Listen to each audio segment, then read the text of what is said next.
안녕하세요. 저 강원도민일보와 강원도민TV가 마련한 대선주자 대담 시리즈입니다. 네, 오늘은 대통령을 빼고는 다 해본 스펙 부자 미스터 스마일 정세균 후보님 모셨습니다. 안녕하세요. 예, 반갑습니다. 안녕하세요. 진짜 미소가 정말 이 스튜디오를 압도하네요. 아, 그렇습니까? 미소 한번 날려주시죠. 예. 반갑습니다. 도민 여러분. 예, 정말 강원도는 멋진 곳이지요. 강원도의 힘 잘 기대하겠습니다. 이제 후보님이라고 이렇게 부르겠습니다. 예, 제가 기호, 후보 네. 신청했어요. 기호 등록했어요. 3번이시죠? 예, 이제 네. 당내에서는 3번이고 그 선관위에도 예비 후보 등록했어요. 네. 후보님 그 강원도하고 좀 특별한 인연도 있으시죠? 많죠. 좀 어떤 인연들? 제가 젊은 시절에 종합무역상사 직원이었어요. 그래서 여러 가지 한국 제품을 세계 수출했는데 그 중에 제일 초짜일 때 쌍용 시멘트를 미국, 일본, 뭐 중동, 인도 이런 데다 수출했어요. 그래서 묵호항이라고 있었고 동해항이라고 있었는데 거기를 아주 자주 출장을 다녔죠. 아, 그러셨군요. 예. 그리고 사실은 제가 동계올림픽을 강원도에 바쳤습니다.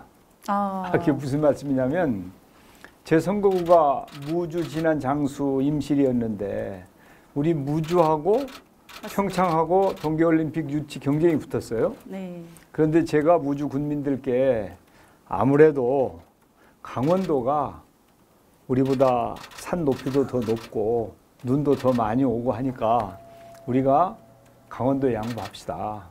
그래가지고 강원도에 양보를 했죠. 네. 이건 사실입니다. 그때부터 정말 객관적인 판단을 해주셨군요. 예. 왜 그러냐면 이제 내부적으로 그 우리 대한민국에 온 것도 아니고 대한민국의 대표 선수를 골라서 국제사회에 나가서 유치 경쟁을 해야 되는데 아무래도 승산이 높은 쪽이 나가야 국익에 합치하는 거 아니에요. 그래서 제가 그렇게 결심을 했죠. 네. 지난해 또 삼척에 방문을 또 하셨었죠? 예, 그렇죠. 예, 이제 총리 제가 시절에. 예, 총리 시절에 그 수소 경제 이제 우리 강원도가 관광, 레저, 스포츠 이쪽은 1등인데 산업은 몇 등인지 잘 몰라요. 그런데 관광, 레저, 스포츠도 중요하지만 일자리가 필요하잖아요. 우리 청년들에게. 이제 이 서비스 업종에서도 나오는 일자리도 있지만 제조업이나 특히 미래 산업에서 나오는 일자리들이 좋은 일자리 혹은 괜찮은 일자리거든요. 그런 일자리들도 강원도에 만들어져야 된다. 그래서 이제 저는 1차적으로 생각하는 것이 이곳 그 춘천과 원주의 바이오 헬스케어 산업 그리고 삼척 일대의 수소 경제 이런 부분이 그 강원도의 미래 산업으로 발전되면 그러면 우리 강원도 청년들도 외지로 일하러 가지 않고 강원도에서 일자리를 얻고 거기서 결혼하고 아이 낳고 집 사고 강원도민으로 계속 남아 있을 수 있는 거 아니냐. 그것이 가능하도록 국가 균형 발전해야 된다. 그런 차원에서 이제 강원도에 대해서 제가 편을 많이 들었죠. 네. 뭐 지난번 동계올림픽 할 때 KTX를 논의 많이 할 때도 놔야 된다. 그리고 이제 그런 계기에 그 인프라를 만드는 게 중요하거든요.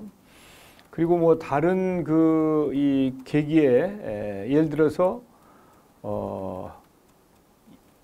이 원주에 있는 연세대학교 캠퍼스에서 닥터 헬기 그러니까 외상센터 유치를 위해서 뭐 이 아주대학이나 이런 데하고 몇 군데하고 치열하게 경쟁할 때 제가 그 원주 편을 들었었죠. 그러셨군요. 예, 그래가지고 원주가 그걸 하게 되었지 않습니까? 네. 이제 아무래도 제가 전라북도 출신이기 때문에 강원도와 전라북도가 유사한 점이 많아요.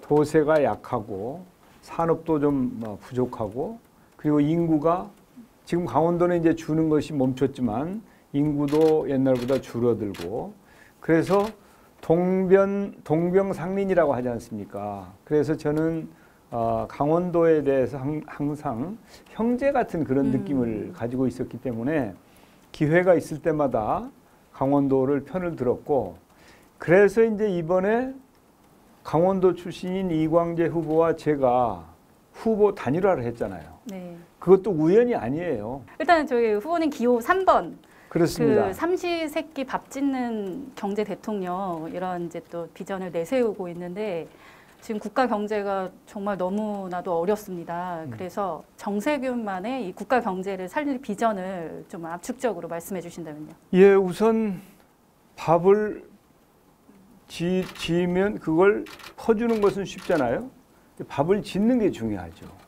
그래서 경제를 성장을 시켜야, 그래야 분배할 게 있을 거 아니겠습니까? 그래서 저는 성장을 시켜놓을 테니 다음 대통령이 분배는 더 열심히 해라. 뭐 그렇다고 제가 분배를 안 하겠다는 것은 아니고 성장과 분배의 선순환을 중요하게 생각하는 사람인데, 저는 무엇보다도 우리 기업인들의 길을 살리는 일을 먼저 하고 싶어요. 그래서 기업인들이 야, 신나게 기업활동 좀 해보자. 투자도 하고 고용도 하고 열심히 한번 새로운 산업 해보자. 이제 그런 분위기를 만드는 것이 우선이고요. 그걸 어떻게 할 거냐 앞으로. 지금까지 우리가 해오던 전통 산업에 대한 경쟁력은 그대로 유지하되 우리는 이제는 미래 산업으로 나가야 된다. 특히 4차 산업혁명 시대에 AI를 비롯해서 데이터, 네트워크, 바이오 헬스, 미래차, 시스템 반도체 이런 쪽으로 나가야 된다고 저는 생각을 하거든요. 그러려면 기업이 혁신을 해야 돼요. 실력을 쌓아야 되는 것이죠. 그게 R&D를 비롯해서 인력 양성 등 기업이 실력을 쌓도록 해주자. 그래서 필요하면 예산도 지원하고 법과 제도를 정비해주자. 그러면 기업만 하면 되냐? 정부가 혁신해야 된다는 거예요. 특히 4차 산업혁명 시대의 신산업과 관련돼서는 정부가 이런 거 규제하고 저런 거 규제하고 하면은 기업이 옴짝달싹할 수가 없어요. 네. 그래서 기업의 규제 시스템을 파지티브 시스템에서 네거티브 시스템으로 가야 된다. 이게 뭐냐면 파지티브 시스템이라고 하는 것은 이런 거 할 수 있다. 그것만 할 수 있는 거예요. 네. 근데 네거티브 시스템은 이런 거 할 수 없다. 그것 빼놓고는 다 할 수 있는 거예요. 네. 그래서 우리가 전체적으로 네거티브 시스템으로 가면 좋겠지만 기존에 하고 있던 일이 있으니까 하루아침에 그렇게 변하는 게 쉽지가 않아요. 그래서 우선 신산업 분야부터 네거티브 시스템으로 가자. 근거가 뭐냐면 우리 경쟁 상대인 중국은 네거티브 시스템이에요. 그리고 선진국들도 대부분이 네거티브 시스템이에요. 그런데 우리는 포지티브 시스템이거든요. 그래서 이렇게 기업이 혁신해서 실력을 쌓고 정부는 규제를 풀어주고 그렇게 함으로 해서 대한민국에서 투자가 이루어지고 4차 산업혁명 시대에 신산업 분야에 남을 따라하던 추격경제에서 선도경제로 확실하게 가자. 그 일을 제가 하겠다는 겁니다. 그래서 제가 경제 대통령 하겠다는 거예요. 네. 추격에서 경제를 이제 이끄는, 또 기업도 너무나 잘 아시니까. 그렇죠. 제가 정세균표의 경제론을 한번 기대해 보겠습니다. 예, 네. 제가 세 가지 경제론이 있어요. 아마 김대중 대통령의 대중경제론 이후에 정치인으로서 자신의 독자적인 경제 이론을 가지고 있는 사람은 제가 유일할 거예요. 첫째가 이제 질 좋은 성장론이고요. 둘째가 항아리형 경제 이론, 셋째가 분수 경제 이론인데 이걸 뭐 다 말씀드릴 시간은 없고 질 좋은 성장론 하나만 말씀드리면 우리가 성장을 해야 된다. 그런데 어떤 성장이어야 되느냐? 첫째는 고용 있는 성장이어야 된다. 이게 일자리가 만들어지지 않는 성장은 의미 없다는 거예요. 그렇죠. 둘째는 균형 있는 성장. 양극화가 아니고 상생하는 대기업과 협력업체, 대기업과 중소기업이 상생하는 그런 균형 있는 성장이어야 된다. 셋째는 혁신 주도의 성장이어야 된다. 아까 제가 말씀드린 기업이 혁신을 통해서 스스로 기술력을 가지는, 그러니까 저임금에 의존하는 성장이 아니고 기술력에 의존하는 성장으로 가야 된다. 이게 이제 3대 전략, 9대 과제 쭉 해가지고 제가 질 좋은 성장론이라고 하는 책도 저서가 있거든요.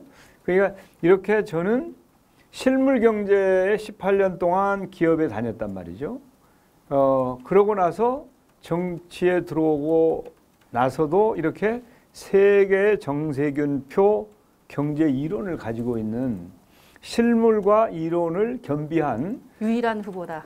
그렇습니다. 예, 예. 맞습니다. 나의 스펙 이만하면 정말 나 자부심 있다 없다. 있다. 네, 얼마나 있으시죠? 최고다. 맞습니다. 뭐 산자부 장관부터 뭐 육선 국회의원, 국회의장, 국무총리, 뭐 대통령을 제외하고는 모든 분야를 다 섭렵을 하셨는데 예. 대통령이 되려는 목표에 대해서 좀 말씀해 주시죠. 경제 살리려고요. 왜 경제를 살리냐? 우리 다음 세대가 일자리 있어야 되거든요. 일자리는 정부가 만들어주는 게 아니고 기업이 만드는 겁니다. 그래서 기업을 활성화해서 일자리가 만들어지면 우리 청년들이 꿈과 희망을 가질 수 있는 대한민국이 되어야 되겠다. 그 일은 제가 가장 잘할 수 있다. 그리고 대한민국의 품격을 높이는 일을 해야 되겠다. 그러려면 외교를 잘해야 되는데 저는 사실은 종합무역상사 다닐 때 18년을 다녔는데 9년은 국내에서 근무하고 9년은 미국에서 근무했어요. 그리고 미국에 근무하면서 주경야독 공부도 했어요. 네. 예, 그래서 이런 그 저의 경험 또 이제 국회의원을 제가 24년 했잖아요. 그래서 의정 활동을 하면서 의원 외교를 했고 국회의장 외교, 장관 외교, 총리 외교. 그래서 이 외교에 관한 한 충분한 경험과 노하우를 가지고 있어서 외국의 정상들하고 만나도 자연스럽게 대화하고 토론하고 협상도 하고 그렇게 할 수 있는 사람이 아마 유일하다고까지는 하면 좀 도민들께서 너무 잘난 체 하지 마라. 그런 점들을 보면 이 시점에 대한민국에 필요한 대통령이 갖춰야 될 덕목은 정세균이 가지고 있다. 그래서 국민들께서 저를 쓰시면 절대 후회 안 하십니다. 이렇게 말씀드리겠습니다. 네, 알겠습니다. 어쨌든 지금 이제 실물 경제는 너무나 어렵고 특히 부동산 문제에 대해서는 2030이 청년들이 영혼을 끌어모아서 뭐 코인까지 하고 주식까지 하고 내 집 갖기가 정말 어려운데 부동산 해법은 좀 어떻게 제가 생각하고 해법을 계시나요? 가지고 있습니다. 제가 총리가 돼서 딱 보니까 야, 주택 정책 이대로는 안 되겠다. 그 당시에는 투기 수요를 억제하는 데 집중이 돼 있었어요. 공급에는 별로 신경을 안 쓰고. 그래서 제가 그 정책을 바꿨습니다. 투기 수요 억제하는 건 그대로 하되 공급을 확대하는 정책으로. 그래서 그 당시에 수요는 이 정도인데 공급은 여기에요. 이 갭 때문에 무슨 노력을 해도 주택 가격을 잡을 수 없는 거예요. 이게 딱 부딪혀야 크로스가 이루어져야 수요 곡선과 공급 곡선이 만나는 점에서 가격이 형성되는 거 아닙니까? 공급을 계속 늘리면 가격이 떨어지는 거란 말이죠. 이 권력이 시장을 이길 수가 없어요. 저는 물론 시장 만능주의자는 아닙니다.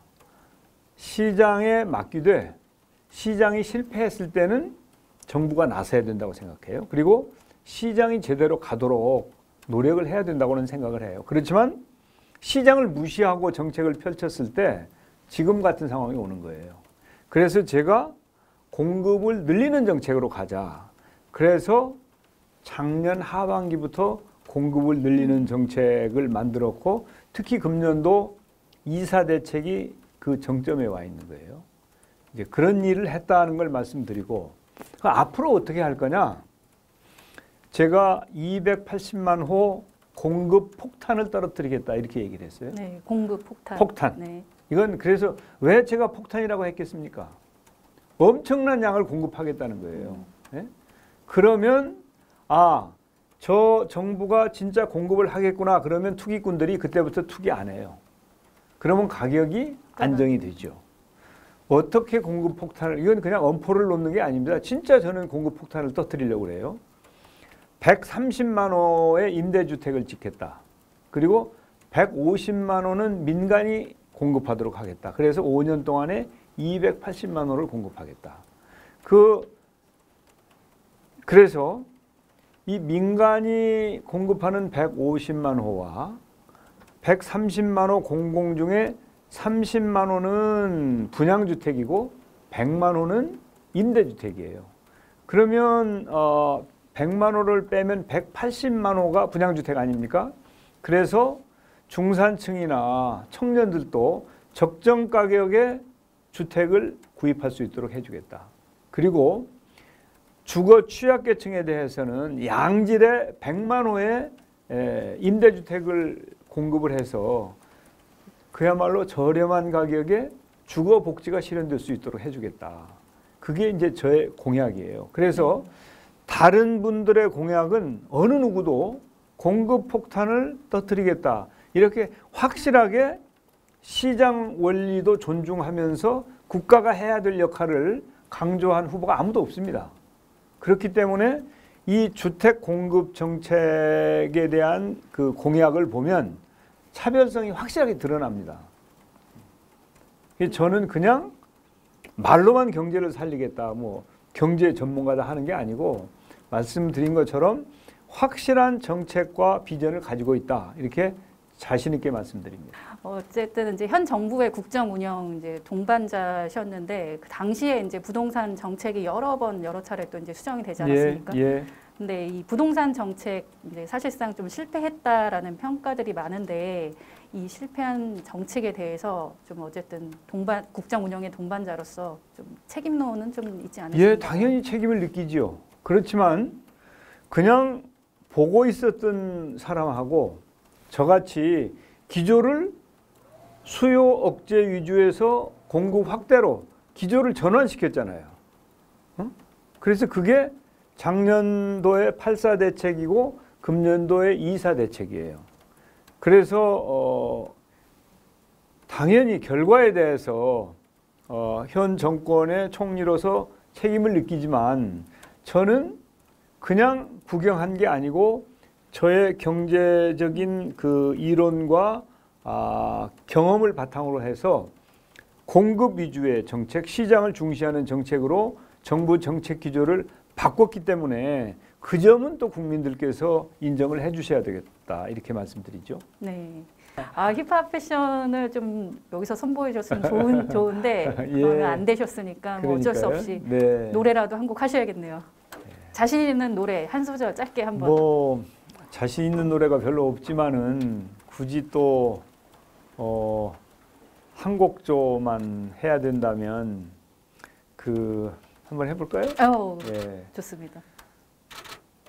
그토록 사랑한 내 님을 보내고 의해 나 홀로 외로워하는가 생각하면 무얼해 만날 수 없는 님 차라리 손 모아 행복을 빌리라.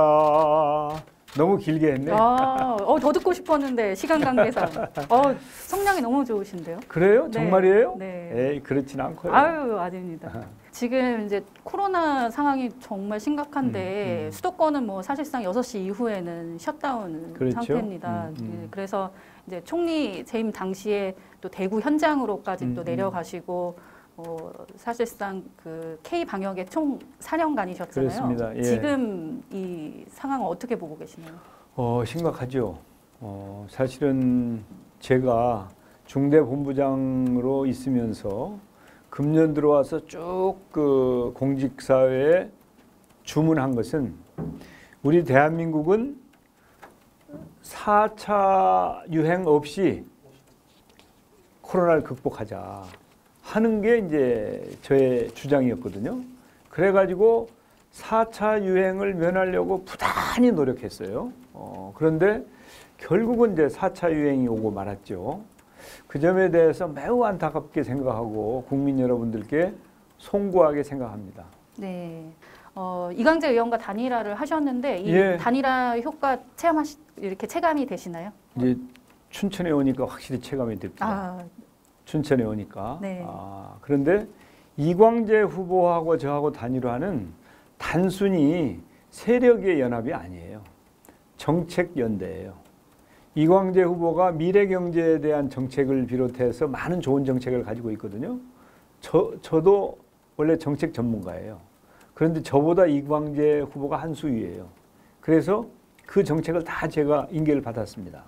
그래서 이렇게 정책 연대 플러스 세력 단일화 그렇게 하다 보니까 틀림없이 본선이 이제 지금부터 시작인데 본선에서 시너지가 나올 수 있겠다.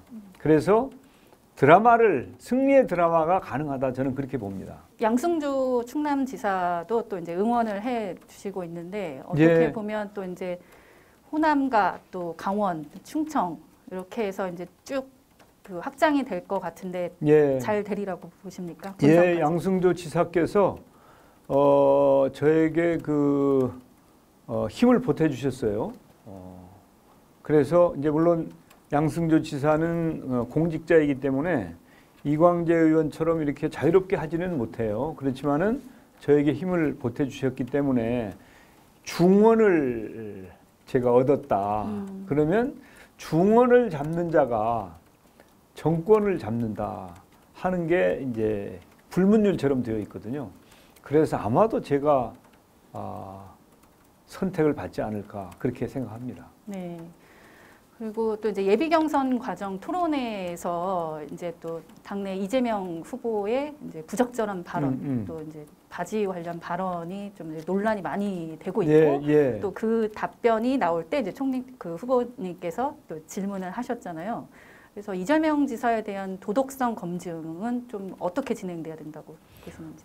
저는 이재명 지사에 국한되지 않고 저를 포함한 모든 후보의 본인과 가족과 측근에 대해서 확실하게 도덕성 검증이 돼야 된다고 생각해요. 이제는 우리 대한민국이 국격으로 보아서 그냥 대충 넘어가는 수준일 수는 없다고 봅니다. 더구나 야권에서 거론되고 있는 분들도 도덕성 문제가 많이 불거지고 있거든요. 그래서 아마 이번 대선은 과거 어느 때보다도 여야 후보들의 도덕성을 제대로 검증하는 철저한 검증 기회가 될 것이다 이렇게 생각해요. 그래서 어느 누구든지 간에 철저한 검증을 받아야 된다고 저는 봅니다. 네. 여론조사 지금 나타난 여론조사 지표상으로만 보면 어쨌든 당내에서는 이재명 후보가 좀 앞서 있기는 한데 그렇죠. 지금 이 대세론에 대해서는 뭐 흐름이 어떻게 진행될 것 대세론이 같습니까? 깨진 것 같아요. 그래서 일단 대세론이 깨져야 그래야 판이 흔들리거든요. 드라마가 만들어지고 그러니까 대세론이 깨졌으니까 이제는 판이 흔들리기 시작한다. 그러면 좋은 정책을 누가 가지고 있느냐. 저는 좋은 정책을 제 것도 있지만은 이광재 후보 것도 있고 양승조 후보 것도 있고 특히 이제 이광재 후보는 경제고 양승조 후보는 복지예요. 그리고 원래 저는 경제 전문가고 그러니까 경제와 복지의 선순환이 가능한 그런 최고의 공약을 제가 가지고 있다. 거기다가 세력 연대도 됐기 때문에 본선에 판을 흔들 수 있는 그런 여건이 마련이 됐다. 그래서 저는 승산이 있다고 봅니다. 그 이낙연 후보와 또 이제 정세균 후보 또 지지층이 호남이잖아요. 그래서 본선에서의 좀 단일화 연대 가능성이나 이런 부분은 어떻게 보고 그건 계실까요? 뭐 그렇게 할 필요가 없어요. 왜 그러냐면 우리가 3층 구조거든요. 1층이 컷오프고 2층이 본선이고 3층이 결선이에요. 그러니까 지금 이제 컷오프는 끝났지 않습니까? 본선에서 한 분이 50% 넘는 득표를 하면 그걸로 끝. 그렇지 않으면 1등과 2등 간에 결선 투표를 하게 설계가 되어 있어요. 그러니까 그 이전에 무슨 뭐 연합이니 뭐니 단일화니 이런 거 따로 안 하더라도 자연스럽게 결선에 가면 1대1 구도가 만들어지는 거니까 그래서 이낙연 그 후보하고 저하고 뭐 이 다른 단일화나 뭐 이런 것은 전혀 고려를 하고 있지 않죠. 네.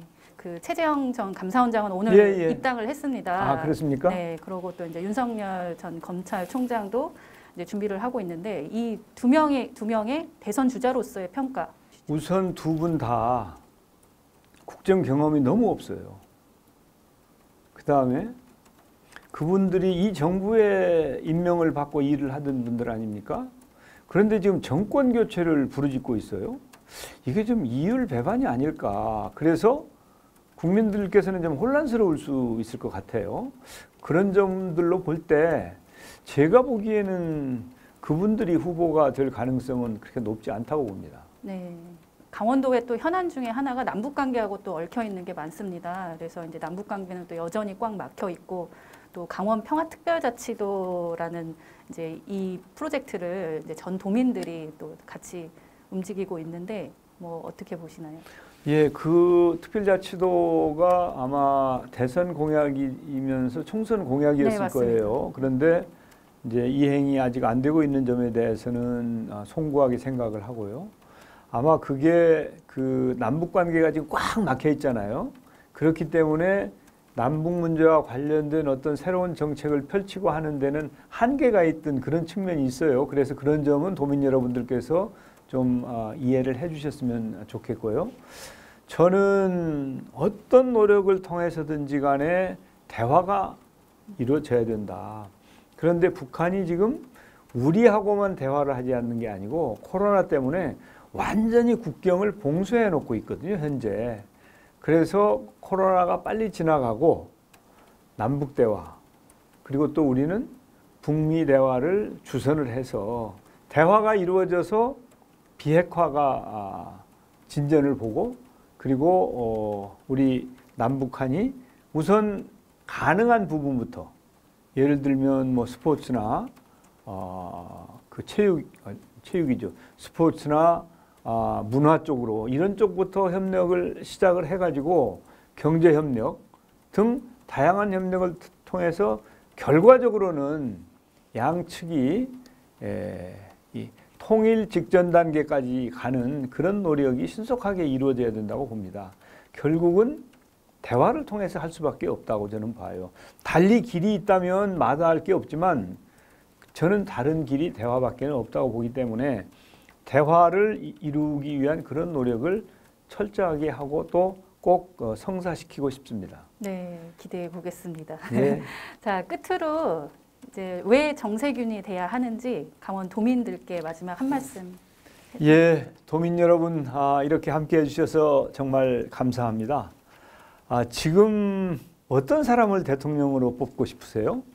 저는 경제를 살릴 수 있는 사람, 또 대한민국의 청년들에게 꿈과 희망을 줄 수 있는 사람, 그리고 갈등하고 분열하지 않고 통합으로 이끌어갈 수 있는 사람, 그런 사람이 필요하지 않나 하는 생각이 듭니다. 그래서 첫째는 경제 전문성이 있어야 되겠다. 그래서 우리 경제를 살릴 수 있어야 되고 특히 4차 산업혁명 시대에 대한민국이 세계 경제를 선도하는 그런 역량을 갖춰야 되겠다. 두 번째는 외교적인 역량이 있어야 된다고 생각을 합니다. 미중 간의 패권 경쟁이 심각합니다. 이 사이에서 국익을 지킬 수 있는 특히 통상 외교에 능한 그런 경험을 가진 사람이 꼭 필요하다. 셋째는 통합의 리더십입니다. 갈등과 분열 대신에 통합하고 대화하는 그래서 국민이 불편하지 않게 하는 그런 리더십이 절대 필요하다. 네 번째는 도덕성입니다. 우리 대한민국이 이제 부도덕한 지도자를 가져야 될 시대는 지났습니다. 그리고 비정상적인 리더십을 가진 분을 대통령으로 가져야 될 시대는 지났습니다. 철저한 도덕성 테스트를 통해서 정말 국격에 맞는 그런 대통령을 가질 시대가 되었다. 저는 이렇게 생각을 합니다. 그래서 경제 전문성과 외교적인 역량과 통합의 리더십 그리고 도덕성에 전혀 문제가 없는 저 정세균에 대해서 관심과 성원을 보내주십사 하는 간곡한 당부의 말씀을 드립니다. 감사합니다. 네. 감사합니다. 이것으로 강원도민일보와 강원도민TV가 마련한 대선주자 대담 시리즈를 마감을 하겠습니다. 오늘 시간이 조금 부족했는데 그렇습니까? 다음에 한 번 더 예, 나오시죠. 또 불러주십시오. 알겠습니다. 고맙습니다. 예, 감사합니다.